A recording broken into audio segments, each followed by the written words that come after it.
வணக்கம். நாகேந்திர பாரதி.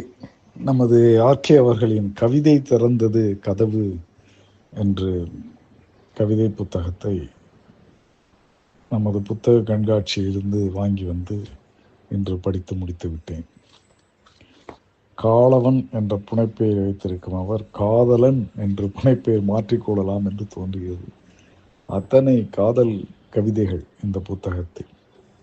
மிக மிக உணர்வுபூர்வமான கவிதைகள். உதாரணத்துக்கு ஒன்றிரண்டை சொல்கிறேன். வருகைக்காரி என்ற கவிதை இப்படி முடிகிறது. படியிறங்கி போனாய், வாயில் வரை வந்து உன்னை வழியனுப்பி வைத்த பின்னர் வீடு திரும்பி வந்து பார்த்தேன். உன் நினைவுகளில் கமழ்ந்து மணக்கிறது இதுவரை நான் வெறும் கூடென்றே நம்பியிருந்த என் வீடு. இடம் என்ற கவிதை இவ்வாறு முடிகிறது. அப்படியே எனக்கென்றும் அருள் புரிந்தபடியே இரு, அதைவிட எனக்கென்ன ஒரு சிறந்த வரம்.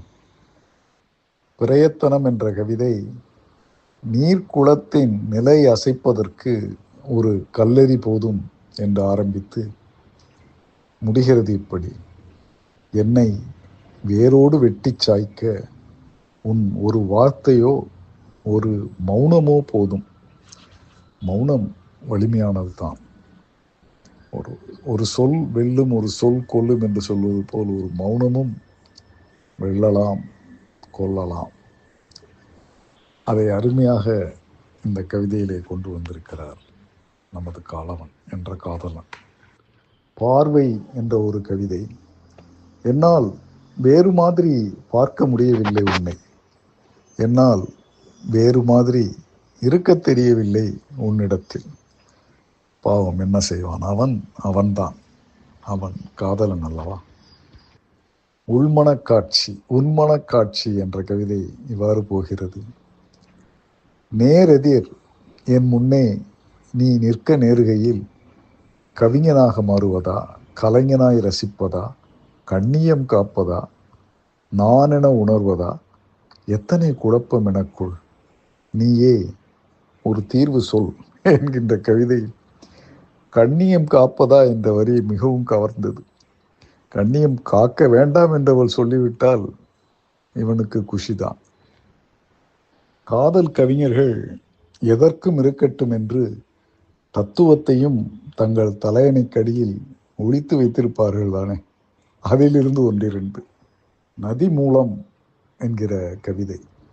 யாருமற்ற தனி வழியில் யாதுமொரு தூண்டலின்றி தன்னிருக்கம் தான் தளர்த்தி மெல்ல உடைகிறது பனிக்கட்டி மலை.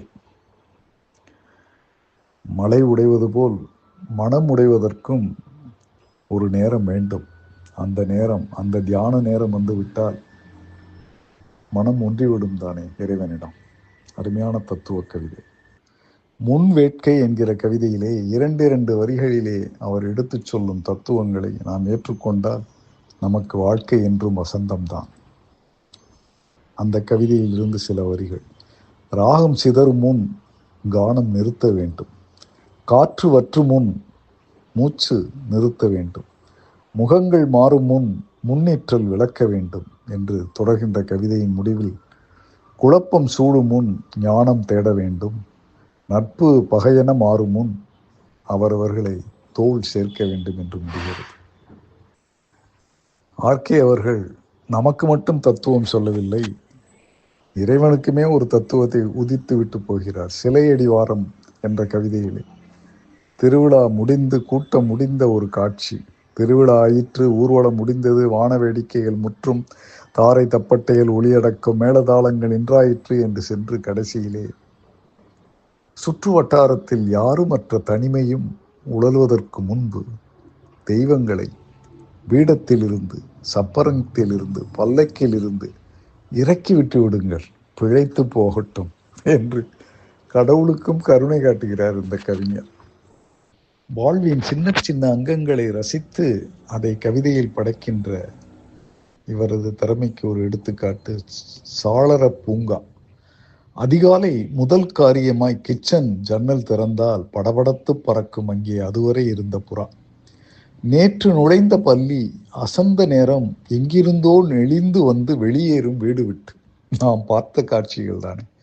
இப்படி செல்கின்ற அந்த கவிதையின் கடைசியில், கிச்சன் உறங்கும் இரவு வேளை ஞாபகமாய் சாத்தப்படும் சாளரம் அறிவதில்லை, தான் ஒரு வீட்டின் அங்கமென்றாலும் பறவை விலங்குகள் தினமும் வருகை தந்து போகும் இத்தனை ஜீவராசிகளின் தலைவாசல் கதவே தான் தான் எனும் உண்மையை.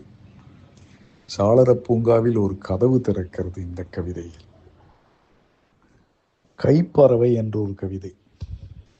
இது வானத்து பறவையா, இல்லை வளர்த்த பின் தன்னை விட்டு பிரிந்து செல்கின்ற உறவா என்று நம்மை நினைக்க வைக்கும். சிறு பிஞ்சு பஞ்சா இருக்கையிலே அதை எடுத்து என் கரங்களுக்குள் இதப்படுத்தினேன். சொட்டு சொட்டாய் குடிநீர், மணிமணியாய் நெல் அவ்வப்போது ஊட்ட கனிச்சிறு துணுக்கு. பறவைக்கு என் கரிசனம் பிடித்தது போல எனக்கு அதன் மீதான கரிசனமும் வளர்ந்தபடியே இருந்தது என்று செல்கின்ற கவிதை கடைசியிலே, சிறகுகள் செழித்து முளைக்க ஒரு இனிய காலையில் பறவையான பிஞ்சு பயணமானது வானளக்க. உயரே பறக்கும் சிறு பறவை என்னை பார்த்து கண் சிமிட்டியது போல் இருந்தது. வேறென்ன இனி வேண்டும் இவ்வுலகில் எனக்கும் அந்த பறவைக்கும். இறைவா மிக்க நன்றி. வளர்த்த உறவுகள் நம்மை விட்டு பிரிந்து எங்கெங்கோ செல்லுகின்ற நினைவுகளும் இந்த பறவையின் நினைவுகளோடு சேர்ந்து வருகின்றதல்லவா. புது கவிதைகள் மட்டுமல்ல, சந்த கவிதைகளிலும் இவர் வித்தகர் என்பதற்கு உதாரணம் இந்த புத்தகத்தின் முதல் கவிதை, கவிதை மகள். யாரொன்றோ இருந்த என்னை கவிதை தேரொன்றில் ஏற்றி வைத்து உழவ விட்டாய், ஊரெங்கும் என் கீர்த்தி உற்சவமாய் பவனிவர் சீரெடுத்து சிறப்பித்தாய் வரமருளி, போரொன்று வந்திடினும் பொறுதலொரும் கவித்தன்மை புகுத்தி வைத்தாய் எந்தனுக்குள், வெறும் நாரென்று இருந்த என்னை நற்கவிப்பூ கோர்த்தெடுத்து ஆரமென அணிந்து கொண்டாய், நற்கவி வாணியே நின்னை நிதமும் தாழ்பணிந்து வணங்குகிறேன் கலைவாணி என்று சந்த கவிதையிலும் சிந்து பாடுகிறார் நம் காலவன் காதலன் ஆர்கே.